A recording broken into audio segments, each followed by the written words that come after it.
natin. Okay.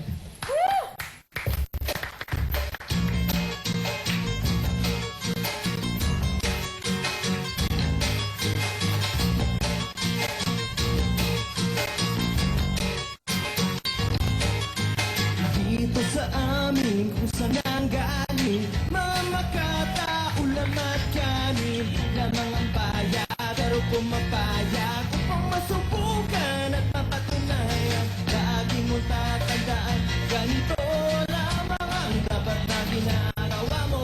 Huwag mong palalampasin ang pagkakataon, kailangan pupukin ang bako para bumaon.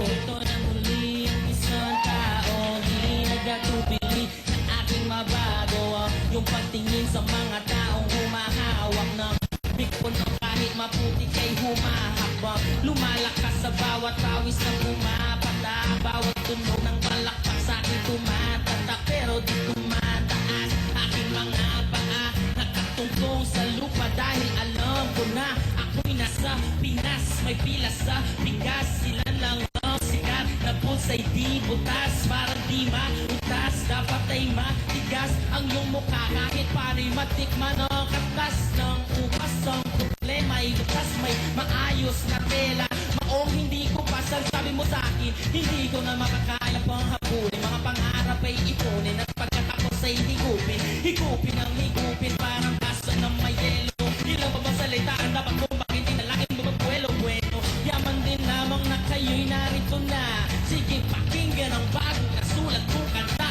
Hoy! Lagi mong tatandaan, ganito lamang ang dapat na ginagawa mo. Huwag mong palalampasin ang pagkakataon, kailangan pupukin ang bako para bumaon.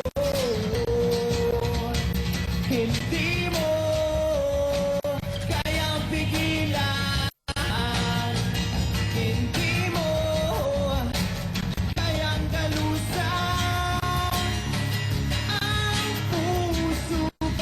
Balot ng bakat na patuloy sa pagtibok. Huminga kahit amoy bulok, walang tigil sa pagsubok kahit parang gabuhok lang ang posibilidad mula sa murang edad. Sa pawis laging babad, kumakayod sa syudad. Ang 15 o at 30, kilo de lata, kanina mas mura pa ang city na perata ng bata na si Polisco. Siklak pa ka mo mismo, bawat klema ng pangungod sa ay tiniis ko. Listo pa rin kahit na inaanto, baka may mapanaginipan akong kanta na patok sa masa na para bang ito'y nagsisilbing banduras di maalis para sibuyas kahit na ikay maghugas ng kamay gamit ang baretang abon ni inay. Bawat salitang ginagamit ng isip mo'y tinatangay ng tula ko. Tandaan wala bang nagbabago kapag pinalo ng martilyo lulubog ang pako. Ang pako